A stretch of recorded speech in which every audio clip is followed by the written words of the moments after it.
Good evening, everybody. I'd like to welcome you to the restart of the NAFI Chairman's webinars. Appreciate everybody being here. Tonight's special guest is Nate Weinsaft, somebody I consider to be a friend that I met up at Oshkosh a couple of years ago, and is a good friend of NAFI's. Before we get started, just a couple of ground rules. I have just about everybody muted on the call.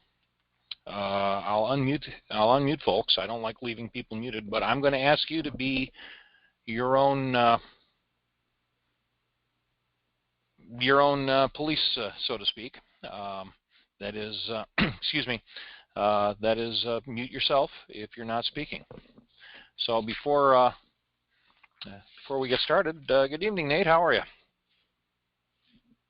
I am doing absolutely fantastic, and hopefully I'm not muted. No, you are not muted. You are here. So Nate's Nate calls himself a current. Let me try that again. Nate calls himself a student pilot who happens to hold a CFII and MEI over 2,700 hours.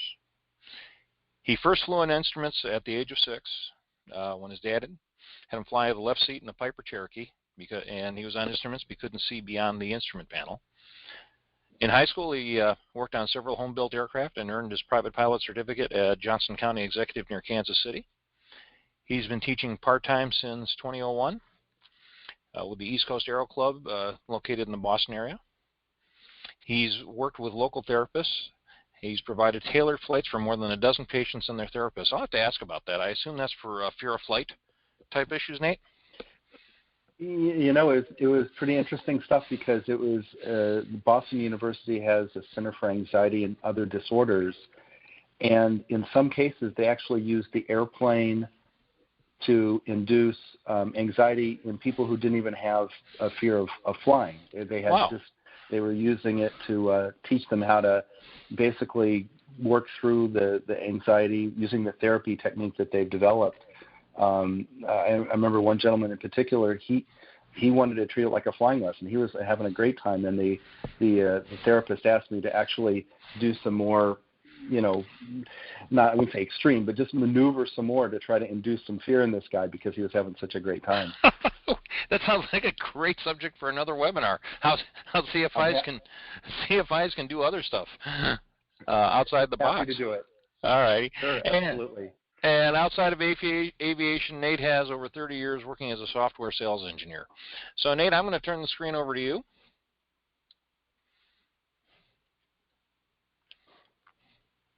And without much further ado, as I used to say in radio days, take it away, Nate. Take it away. All right. So I just want to confirm you can see me and hear me. Both confirmed. Excellent.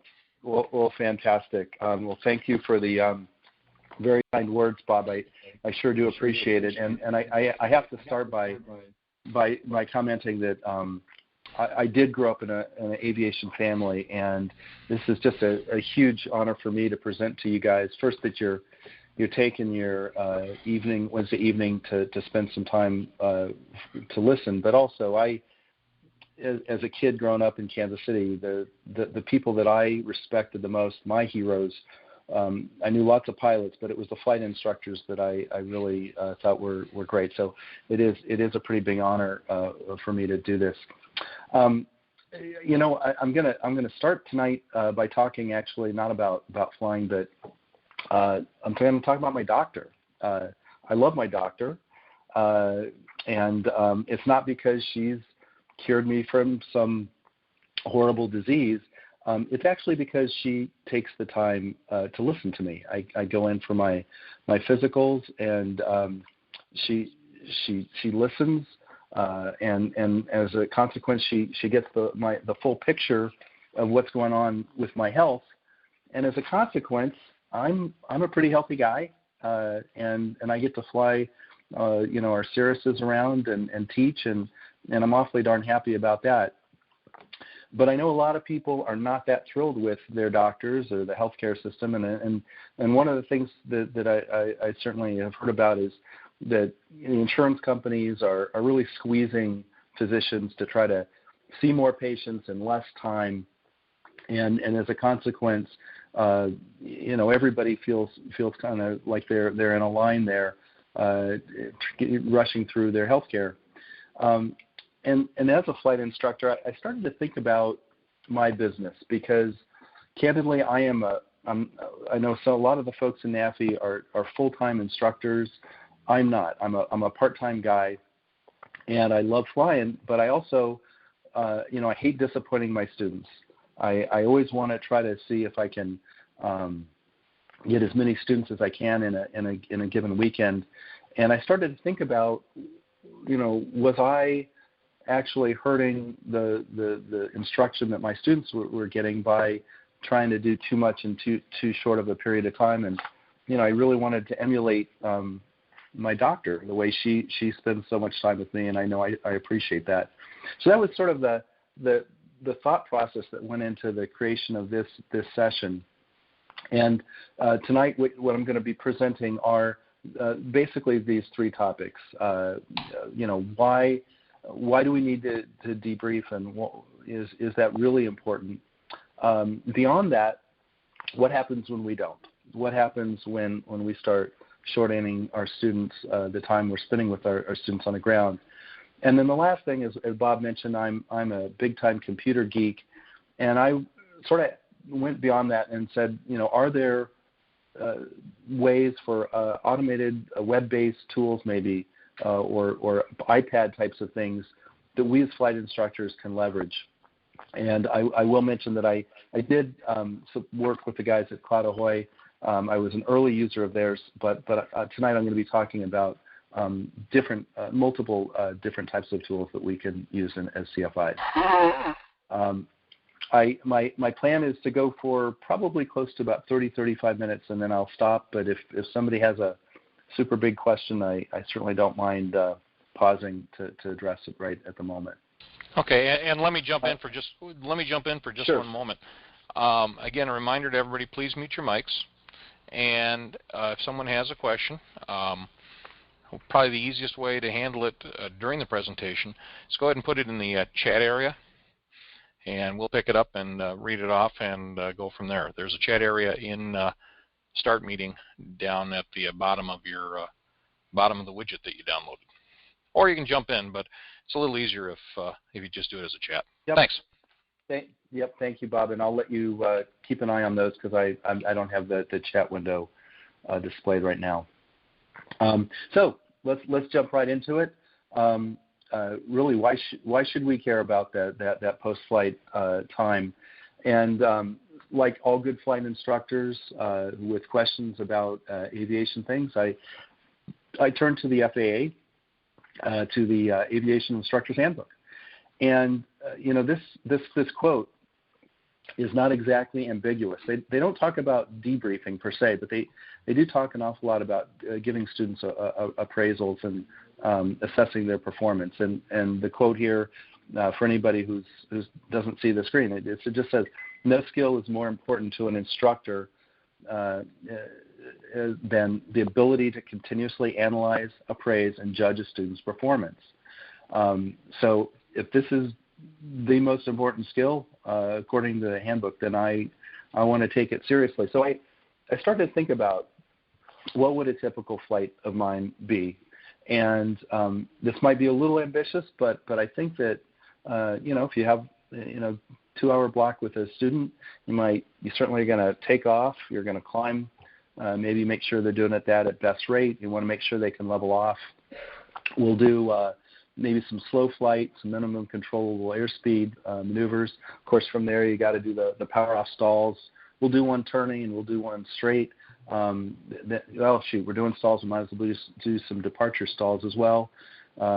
Thinking we want to get down, we'll kill the engine or simulate killing the engine on the student. We'll let them glide down a little bit, and once we get a little lower altitude from there, maybe some ground reference maneuvers, and back to landing. So that's 9 maneuvers, or 10, I guess, if you count the landings. And for each one of those, according to the FAA, we should provide some sort of an assessment. And when we look at what the criteria, again, going back to the Aviation Instructor's Handbook, an assessment needs to meet this criteria.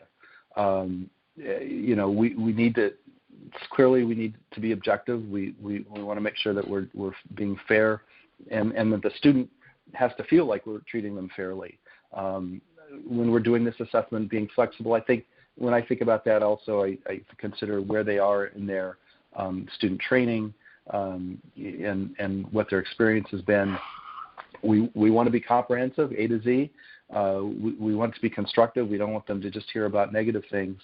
It also has to be specific, and for me, it's very important that I think back about the flight instruction I've gotten over my life, and the best has been the instruction where I hear something very, very exact about what I did, and I can take that information, and there's a pretty strong recommendation of how I can improve it.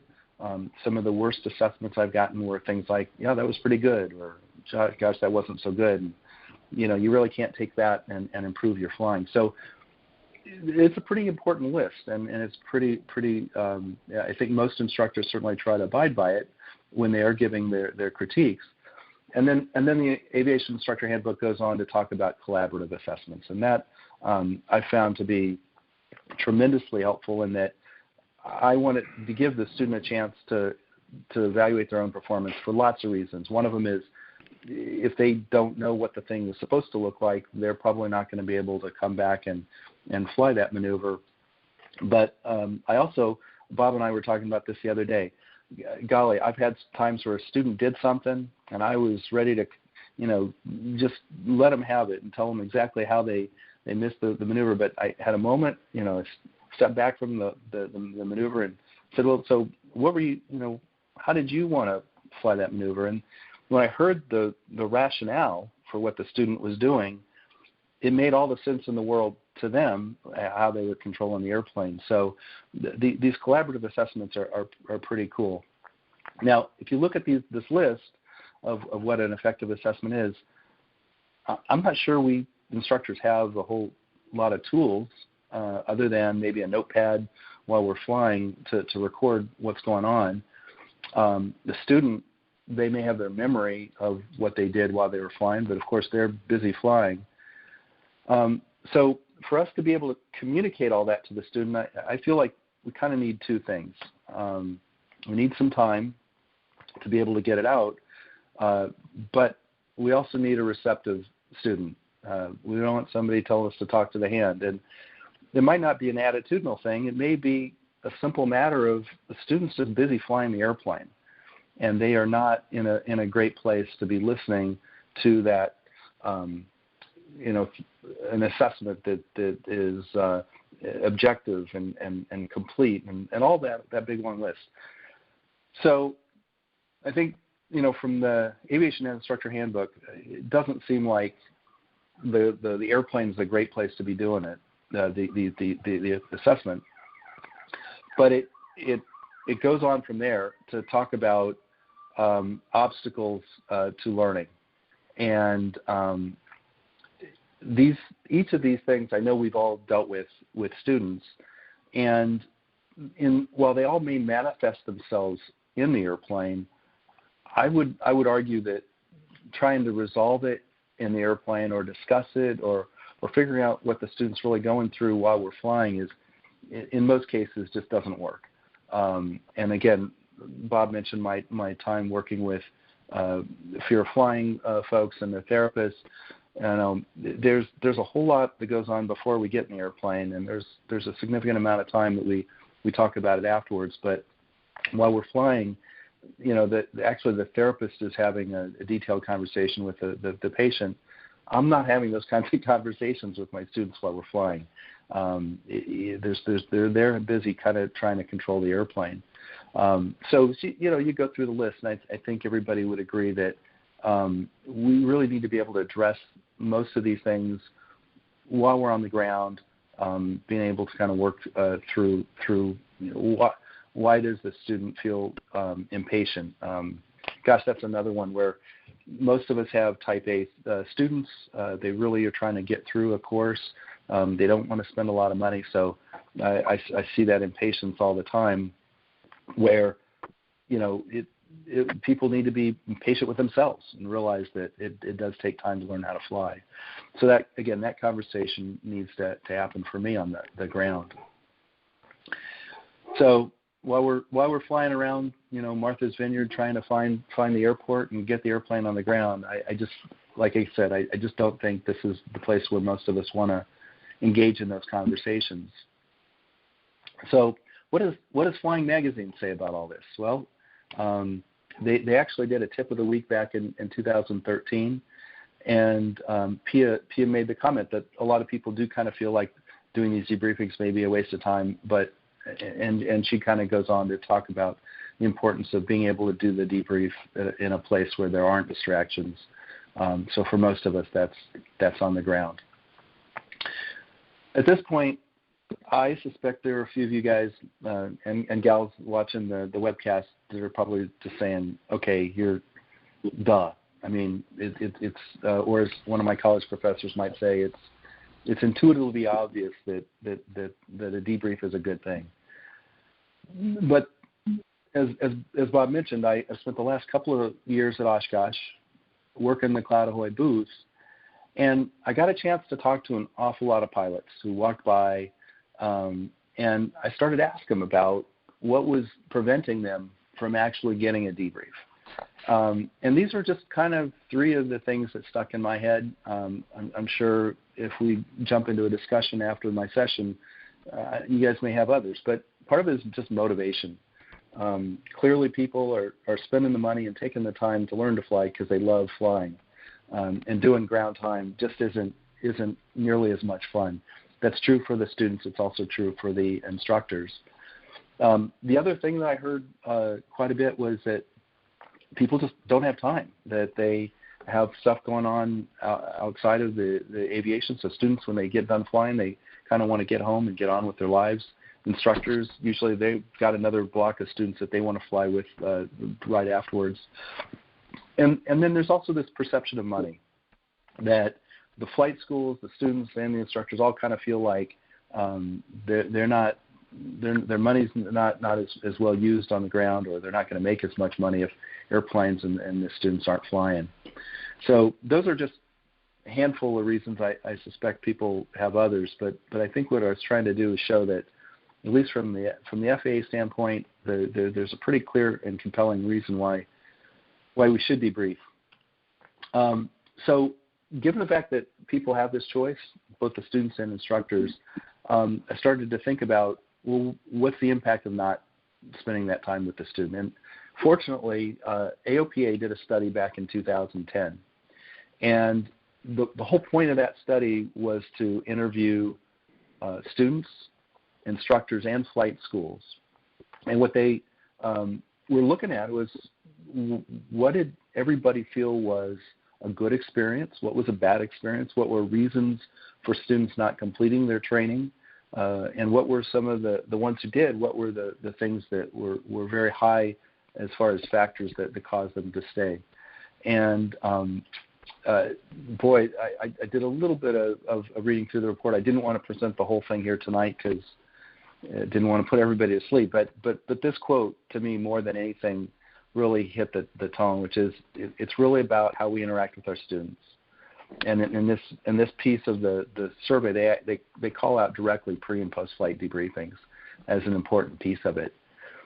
So if you looked at the whole report, and gosh, like I said, I'm not going to have you guys do that. They basically took the results of what people liked, what they didn't like, broke it up into these factors, and then it kind of bubbled down into what they called was the optimal flight training experience, or the model flight training.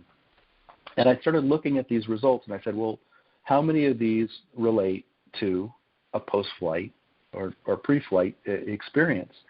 And you see the arrows on the right side here. An instructor effectiveness, they related directly to it. Value, did the students feel like they were getting the money that they were spending? Were they getting something out of it? But then these other two below, these kind of touched my geeky computer side, this need to feel like they were part of the community, recognition, and information sharing. And I thought, well, from my computer and internet experience, that seemed to me like there were some nice tools out there that maybe we could leverage for that. So I've just taken 5 bullets, and again, it kind of draws in the same theme. So if we take this to the logical extension that flight instructors need to spend extra time with their students, that's going to lead to more students completing their lessons.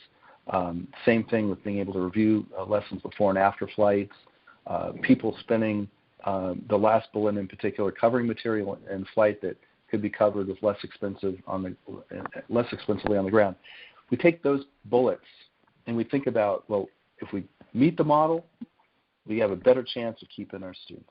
If we don't use these model recommendations, it's not that everybody's going to, leave flying.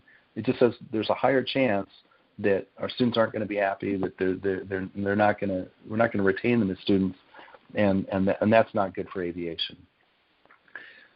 So I'm going to take the last 10 minutes and kind of bubble it up into sort of what it all meant for me. Airplanes, I think we all agree, are terrible classrooms, but they're a great place to fly. I think we all probably also agree that the good instruction does require an accurate assessment, and it takes time with students on the ground to be able to do that, and it will improve their learning. And sort of that last bullet there is, it probably does hurt our retention in aviation when we don't spend the time. So from there, I just thought, okay, it's the right thing to do. My students will benefit from it, but what tools do we give flight instructors to be able to provide a flight debrief that meets the FAA's criteria of what it should be? So thinking back about the instructors I've had, I know I've had instructors that use their hands, they wave them around a bunch, and that was one form of a debrief. I had others that used their voice. Usually it was elevated to make a point, typically while I was flying an airplane. The third one there, I know that historically we've used sectional charts. We roll them up, and especially in tandem seat airplanes, you're very effective at thwacking students on the head and shoulders. Whiteboards, all of our flight schools generally have whiteboards and markers, but I think traditionally the markers are dried out. And of course, my favorite is the instructors who, the debrief consists of somebody who's entering a logbook entry and just telling them what the student flew as they did. I'm guilty of all of these things for my debriefs, but a little tongue-in-cheek. But I think these are kind of the traditional tools that we use for debrief. So I think about who are our new students, and they look a lot like this. And the educated folks who are coming into aviation, they are clearly fans of the portable tablets and phones, and they are clearly fans of social media. So when I think about what modern tools we want to use to do our debriefing, it would be really awesome if we could leverage all of these kinds of things. So kind of a quick assessment of, and this is by no means a complete, this isn't everything that's out there, but this is a sort of a sampling of what the industry has provided pilots and flight instructors to do debriefings. And some of the stuff is actually, it's fine. It's very cool. One of my students is a marathon runner, and he came to one of the lessons with kind of wired up. He wore the same heart monitor he uses when he does his road racing, and he sampled the data and pushed it up to this website. And there we are doing our traffic patterns at Hanscom Field, and down below, is just a fascinating plot. Hopefully everybody can see it pretty clearly. What you see on the white here is the student's heartbeat. And you see in orange, this orange line, that's his altitude. It's measured in meters, but it's altitude. Hey, Clark, and what you, I'm sorry, was there a question? No, somebody had an open mic. Okay, that's fine. Yeah. So what you see, and it's actually pretty cool. As we got close to the ground with all of his touch and goes, his heartbeat would go up, and this guy right here, it was I think he said 161 beats per minute as he got close to the ground, and I was fascinated by this. I mean, first, this guy's clearly got a very good heart if he can be running marathons. But second was, what could I do as his instructor to kind of calm this down? And in fact, we talked about it, and we were able to discuss some of his anxiety around landings, and when we got close to the ground, and I got a little more calm when we were doing the flights, and shortly after we did this plot, the student actually soloed. So again, not everybody's going to have this kind of thing, but it just shows that pretty much any non-aviation GPS is probably going to give you breadcrumbs or ground track of what the airplane's doing.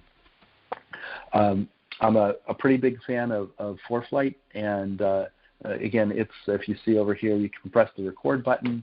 You can record flights on ForeFlight and kind of just do a simple analysis on their website to see where you've been. And then the nice thing is that ForeFlight will export that data to other applications, one of which is CloudAhoy. But for just free stuff, if you just want to see where you went, this certainly is a decent thing to do. The guys at WingX have taken it, I think, to the next level, where they can record data. And in this case, instead of just seeing on Google Earth, you see the ground plot over a sectional. And down below, we've got a little plot here. We've got airspeed in green. We've got the altitude here in white. And we can look at the whole flight and see where the student went. We can also look at the data. I mean, it's certainly, again, it's sort of one step beyond just a simple ground track, and they have a play button so you can kind of see the airplane moving around that track. The next screenshot I have is just a 2D version of CloudAhoy, and the application will in its free version will give you the same kind of ground track that you saw before with WingX. You see some graphs over here on the left, but as a flight instructor, the stuff on the down below on the left, the segmentation, that's a big deal for me. And what I'll do for the next, I think probably about the next 5-10 minutes, is drop out of the PowerPoint and just give you guys a chance to see how I use CloudAhoy in my flight instruction, and hopefully, should start by saying I'm not going to be doing a complete demonstration of every feature. That really was not my intent here, but just to give you other flight instructors sort of an appreciation of what I think the state of the art is in this technology when we do our instruction. So when I log in, and again, CloudAhoy, part of the reason why it's called CloudAhoy isn't because we're going through stratus layers or cumulus layers. The reason it's called CloudAhoy is because this product actually does sit up in the internet, in the cloud, and it allows me to record flights. And instead of just seeing simple data, you'll see in a moment how it actually enhances the information to be able to provide the views that we see. Going back to the model recommendations about what we might want to do to be able to share our flight information with our friends and family, this product actually has direct integration with Facebook. So if I wanted to share this flight with everybody on Facebook, I just click like, and it's there. Or if I have students in my Aero Club that I regularly fly with, I can just share them directly in the server. Or using this link, I can also just email it. So that's a great feature that makes these things collaborative assessment possible. Because if you think about my students again, if we're only flying on the weekends, I can send a flight to my student, and they can spend the whole week thinking about how they flew in the last flight, and be able to pull that together. So I think one of my students is actually on the webcast tonight, Matt. Matt, I'm not going to do a full debrief, but Matt flew. This was the beginning of his long cross country, and Matt put this right up here on CloudAhoy as well. So I know as an instructor where my student went because I've got the data to view it. And even more important is if we wanted to be able to analyze a little bit and have a conversation about where he went. So the next flight I'm showing, this is exactly the same flight that you saw in the PowerPoint. I showed it in WingX, and now I'm showing it in CloudAhoy.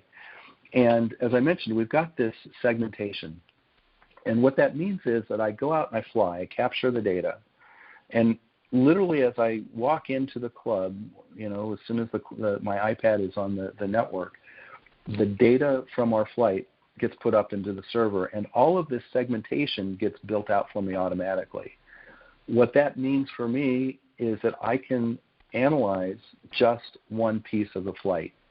So if we flew for 40 minutes or an hour or however long we flew, and I might say, I'd really like to look at these, this air work we did. These were steep turns. So I'm actually going to do 3 scenarios. I'm going to show some steep turns. This was a combination of VFR, IFR flight. So we did steep turns, we did some VOR tracking, and then we shot an ILS. So those are the 3 things I'm going to show here. And so very simply, I can just click on just those pieces of the flight, and I can take a look at altitude versus airspeed. Now, when I talked about seeing more than just the data that the GPS collects, you know that the GPS doesn't know anything about airspeed. It only knows about ground speed. So that's part of the magic of CloudAhoy and the calculations that it does. On top of that, it's even going to tell me what the wind vectors are. Again, a typical GPS is not going to just capture what the wind data is. So that's all coming through for us. And part of my analysis might be is sitting down with the student and saying, you had a little bit of variation here in altitude. At one point, at this point in the circle, you see they were down at about 3,600 feet. And then as they get kind of tight and turn into the steep turn, most people let the nose fall too much. Well, this particular student, they climbed almost 1,000 feet in that part of the turn. And then you notice as they shallow out the turn a little bit, they lose some of that altitude as they come back around. So we might be able to just use a tool like this to bring the student back into the airplane and ask them, what were you looking at, what were you thinking about at the time, and continue on with that maneuver. Also for ground tracking, excellent tool to be able to see what the wind is doing to you and so forth. So that's one of the scenarios that I would use CloudAhoy for. You can also turn on other pieces of data to be able to analyze that. The next piece that I was going to show is, as I mentioned, in this particular flight, we want to bring the student up and do some instrument work. And in this particular part, we actually are going to be doing some tracking against the Lawrence VOR. So far I've shown you guys what this stuff looks like against the Google Earth. What I'm going to do is just change the view and show it against the IFR chart, so you see that you can see how close they came to the VOR, and that was pretty helpful. Now in this case, I can look at the altitude data, and sure there were some spikes up and down, but for the most part, this isn't the thing that is really interesting to the student. It's probably not that interesting to me. Those variations aren't enough that I really want to make a big deal about it. But what I really want to look at is how did they track the radials on the VOR. And the next feature I'm showing you, this is kind of a cool little feature that I haven't seen in a whole lot of tools. What I'm able to do is define a target, and I'm going to turn on the guide.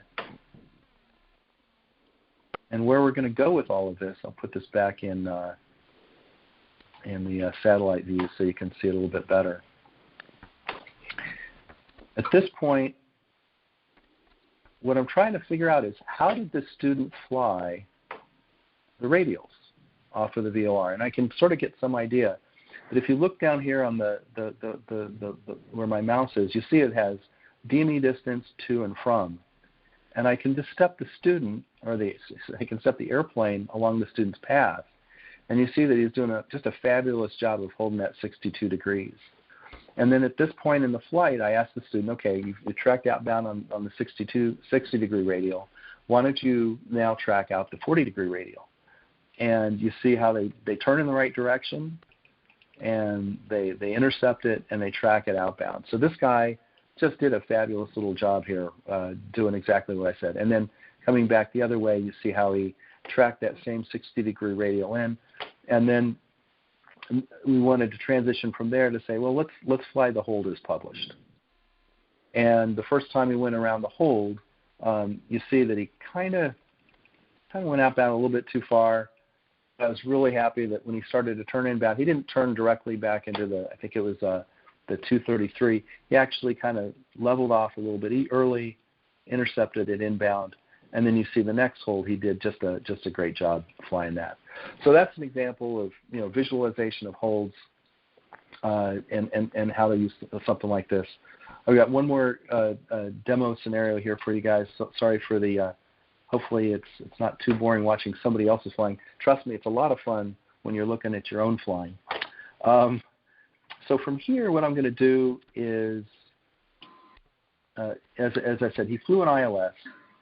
And I created, this is the one piece that I did that CloudAhoy didn't do for me. I created this custom segment. And what I'm going to do for here is I want to see, well, how did he fly this compared to the actual approach?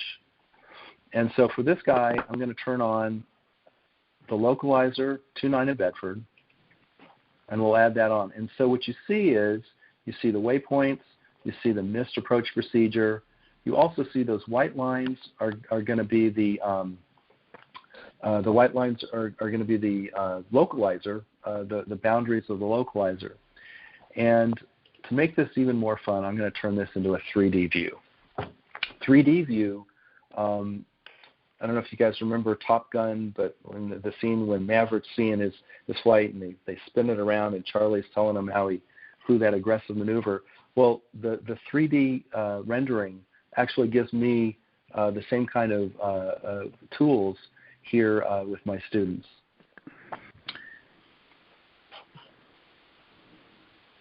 So I'm going to give it just a second. And you know it's live. It always works that way, Nate. I know. I'm not gonna stress about it too much. So essentially, what we're going to see when it does come back is the it's going to give us a 3D view, both so I can spin it in the third dimension, and I have created just a single segment. So instead of looking at the whole flight again, I can look specifically at that approach. So that long base leg, you'll see that, and let's just come right back into it. There you go. Gotta like that. All right.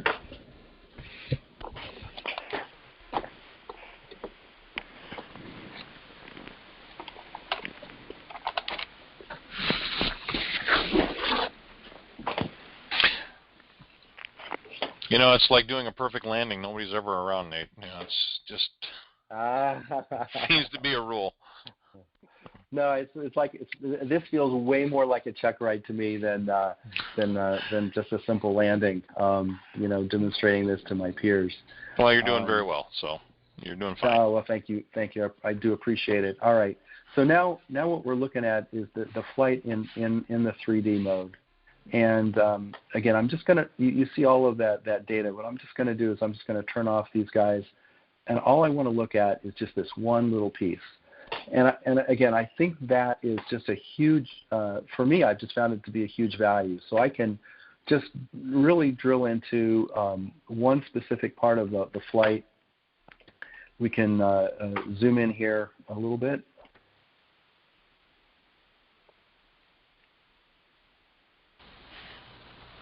While you're zooming in, your student did a nice job with the glide slope. I got to tell you that. He sure did. It's important to not we certainly don't want to embarrass the students too much here. So what you're seeing is how I can spin this thing around, and look at it in 3D. And I think, again, as an instructor, you realize that different students, when you visualize these things, different students are going to get something out of it using different visualizations.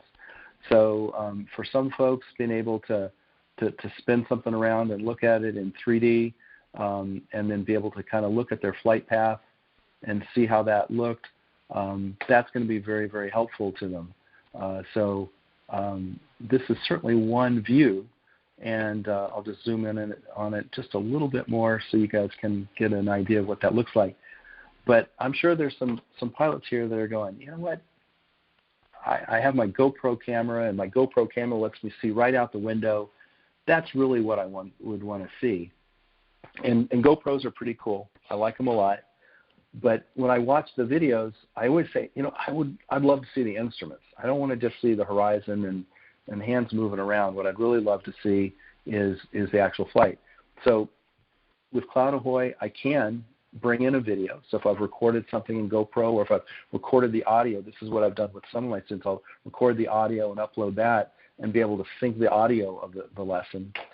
But we also have this cockpit view, which is also pretty neat. And then I can also, in the cockpit view, turn on my glass cockpit. So at this point, and I can play the flight, and now you actually see the student flying that approach in. I'll speed it up a little bit so it doesn't take too much time. But I've got this plot on the left side, so I can kind of see what's going on with airspeed and altitude. And then I see them, I basically, other folks might want to just be able to see that glass cockpit view and see out the window. This is, you link this up with the audio, and you basically have your lesson. You have a complete digital record of what happened with the flight. So that's how I use CloudAhoy. I'm hoping if there are other folks on the phone who've used it, you know, maybe I pointed out a couple of tips that you might be able to take advantage of. Let me just get back to my deck here.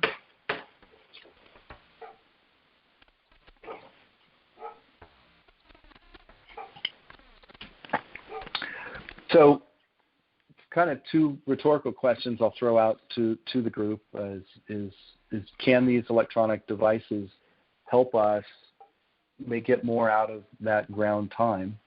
And will they affect, you know, students' performance and retention? I think in the case of the military, they invest very heavily in the post-flight debriefs and the tools to record the flight and the performance.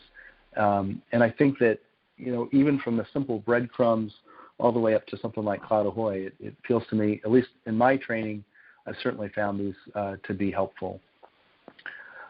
So just for grins, I want to come back and revisit the why not questions as well. So, you know, the first three are still true.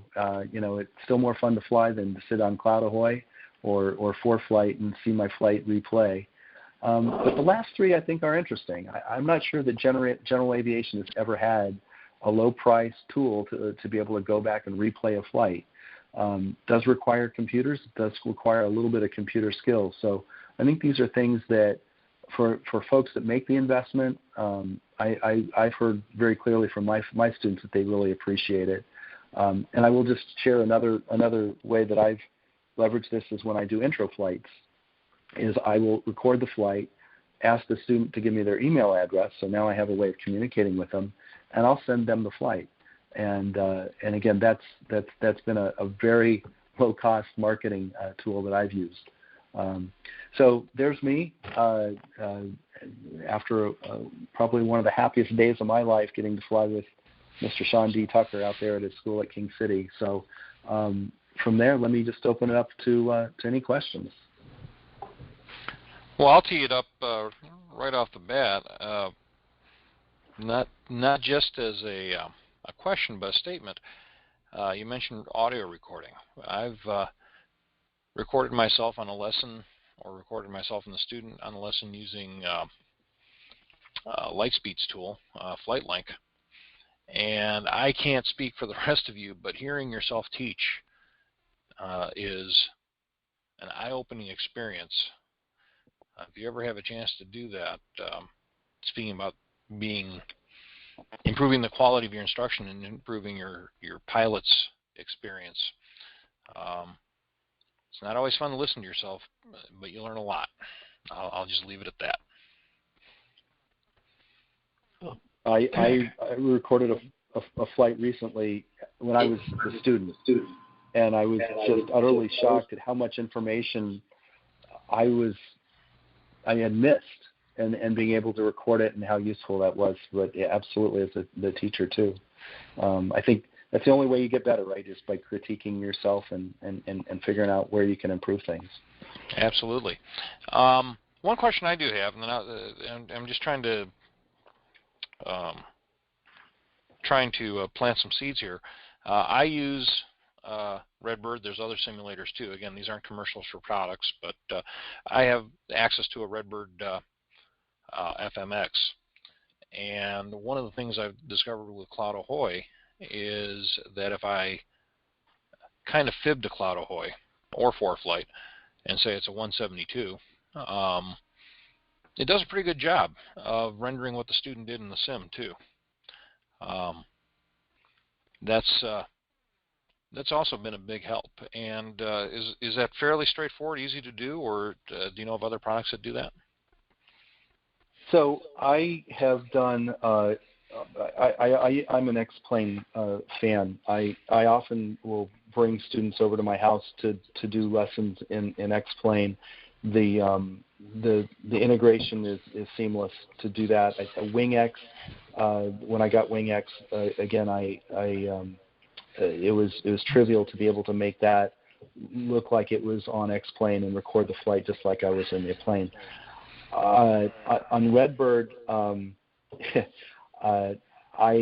believe that there's work being done, and there might even be somebody on this webcast who could talk to it. But I believe that those guys are certainly working on making that a real thing with Redbird. But it sounds like you already got it to work. Well, through their Cygnus application, the Bad Elf application. And okay. Yep. And I use Bad Elf too. Jay Brunn asks, and by the way, the mics are open. I only have one muted mic because somebody's giving me a lot of reverb. But Jay Brunn asks, on CloudAhoy, do you input all those flight segments? I mean, does the instructor have to sit there and bang all those in? Well, so great question, because I probably didn't do a good enough job explaining it. That flight that I showed, that I did that whole demonstration on, all of those segments were automatically created except the last one. So the turns around the point, there were a bunch I didn't show. I did some slow flight. We did some stalls. We did some turning stalls. All of those segments were automatically captured by CloudAhoy, and part of the I call it magic, but I know it's not magic. It's software development. When you put your in number into the capture program, the server goes to the FAA database. It knows what kind of airplane those in numbers are, and then it uses the airplane numbers to be able to figure out what's a slow flight. So obviously, a slow flight in the Seminole is going to be real different than slow flight in my Citabria. And by the way, we have both of those airplanes at East Coast. So CloudAhoy will use that in doing the calculation. So no, the only segment that I manually put in was that last one for the ILS, just because I wanted to be able to break that out. Okay. Does anybody else have any questions or comments? Van, I know you're on. You're always good for one or two. No, I'm fine. It was a good presentation. I think it was a great presentation myself. Yeah, Daryl Dilly here. I missed the first half of it. I just caught it on the tail end, but it looks like you did a good job. Daryl, it's recorded. I hope you'll catch the first half. Okay. Yes. Yeah, we do. You might send me something how to go back and look at the recording on it. So it will be up on the NAFI website. Okay. Yeah, we put all these up on the NAFI website. Very good. Excellent. Hi, I have a question. I hope this isn't off topic, or actually it is, but first of all, really enjoyed the lecture. I'm considering working on getting my initial CFI. Could anybody make a recommendation as far as a school or a good way of getting an initial CFI? Where are you located? I'm in the Baltimore, Maryland area. Okay, well, I don't know Baltimore. I don't know the East Coast. I'll leave that to Nate. I will say this, and I'll get out of the way. Find yourself that gray-haired CFI, and by the way, it's gray-haired in attitude, not necessarily age or color of hair, but the guy who really wants to teach. Become his best friend. Buy him sandwiches, or her. Go out and learn and observe, and if you can ride along with somebody who's recognized as being a good instructor, ride along on a lesson. Get the student's permission and, within safety parameters of the aircraft, and do it. You will be amazed at what you learn. Yes, there's the book learning, and there's a school, and I'll get out of the way after I say this. You've obviously hit something that's a passion of mine. But a big part of becoming a really good flight instructor is picking and choosing and finding what works for you from other instructors and developing your own style. I have about 20 different flight instructors living inside my head that I've stolen from. Everybody from Rod Machado and Barry Schiff and William Kirshner to the late Rick Halmbrecht, who you don't know because he was my CFI instructor. So I'm off my soapbox. Anybody else have any opinions on that? That sounds like good advice. Yeah, thank you very much. Is anyone familiar with the aviation academies at all? I believe American Flyers has an instructor academy, and I think there may be one or two out on the West Coast, perhaps.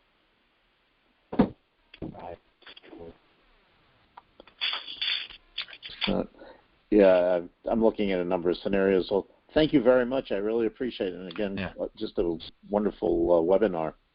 Great. And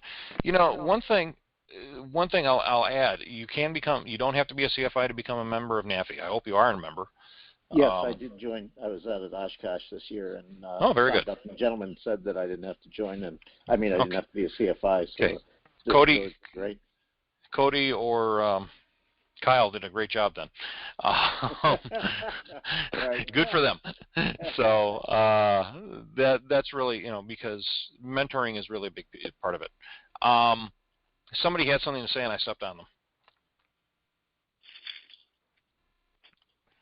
them. Steve says he attended Flight Safety International. Excuse me. Let me try that again. I attended Flight Safety International in Vero Beach. So there's any way you can do it. The 141 schools do a wonderful job. I, being a busy businessman at the time, did it a drop at a time and probably drove Uncle Rick out of his mind doing it part 61. But wow. At the end of the day, it got done. Wow, that's great.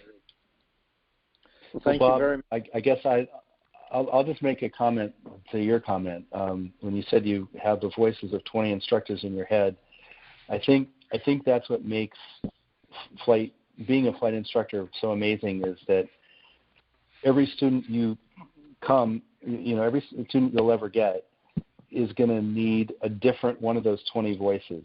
I think flying, more than anything else, there's so many different disciplines that you're teaching, and it touches people so differently, and each student kind of hears it differently and needs it. So, Bob, I'm sure you probably use 5 or 6 different instructors' voices every time you're teaching. I can tell you that I have one student currently. He's a top surgeon in the St. Louis area. He's working on his instrument. He's become a very good friend.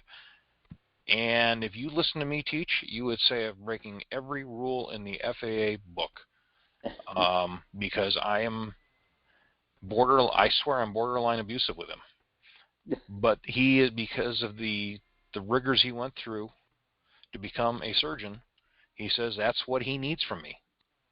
He needs me to be harsh. On the other hand, I have another student that if I tried that approach, gone. Both, he would check out and fire me, both. So it really depends on the person. I will add that eventually it becomes your own voice as an instructor. You will find your voice. Just be patient with yourself. That first student, I swear every flight instructor ought to give the first student their private for free. Yeah. Because that poor first student gets to listen to you figure it out. So boy, that bring images back. Doesn't it though? And don't be afraid to go lean on somebody. Don't be afraid to go lean on somebody. If you're running, if you bump into something, go ask. I will tell you that NAFI is about to put on and we've gotten way off topic here, but it all goes back to debrief, so this is a form of debrief, I suppose. And NAFI is getting ready to put on, we announced it at Oshkosh, getting ready to put on a mentor program where we will put you together with an experienced flight instructor. And there's two components to it. One, we recognize that a lot of young people coming out of school are on their way to the airline business or corporate flying, and God bless them. But while they're here, they're instructing, and they need to become the best instructors they can be. They owe it to themselves and to aviation and their students. And the other piece is that for people like me who want to be career or semi-career instructors, everybody here knows I work for a major railroad, and I do this as something I love. Those mentors will be available for the same kinds of questions brand new instructors have. What do I do with this guy? I can't get this guy to land to save my life. What do I need to do different? Do you have a suggestion? That kind of thing. Wow. That's awesome. That is really great to hear. NAFI sounds like quite an organization here. Well, we try. And we try. And any volunteering that anybody, as was once said in Support Your Local Sheriff, we will not turn down any help that is cheerfully offered. So, anyway. Thank you. Appreciate the help. No problem. Anybody else have any comments or questions tonight? Nate, would you be willing? You brought up a lot of great stuff. Would you be willing to share your email address with everybody, or an email address that if anybody has any questions for you? That's a very gracious thing to ask. Sure, I can be reached at natew00 at comcast.net. And while I did work for the CloudAhoy guys during the Oshkosh to help them in their booth, I'm not an employee, but I'm absolutely happy to answer any questions about just the modern tools, how I use them, just how to get the most out of it, because I think there's a lot of hidden gems in there, and I just, I like helping folks if I can. And that came through tonight. I'm going to close out by saying that I'm one of those flight instructors that is guilty of saying, great job, you heard what I had to say in the airplane. Well, I don't do it all the time, but I have been known to do it. Having a tool in front of you, and I've gone all the way back to using a 295 with breadcrumbs on there to show people what their S-turns look like. So I've been a believer in this technology. It is amazing how much having an objective record in front of the student helps. Not only with where did you go wrong, but as I like to point out to my students, why don't you tell me about the 10,532 things you did right while we were flying? Because they never remember that. They're ready for when they hear critique, they hear the word criticism rather than praise. So all those things play together.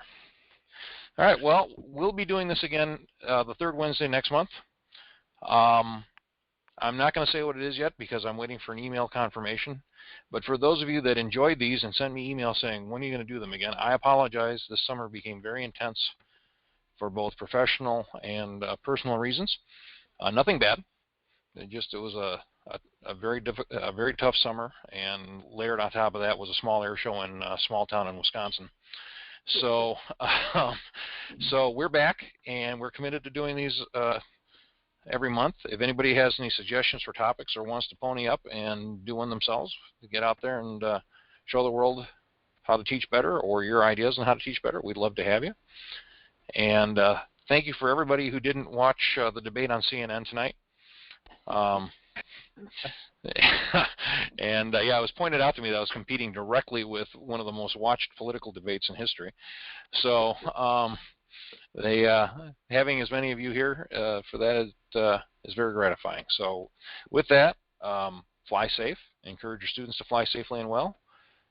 Be good to each other, and we look forward to seeing you next month. Thank you. Thank you.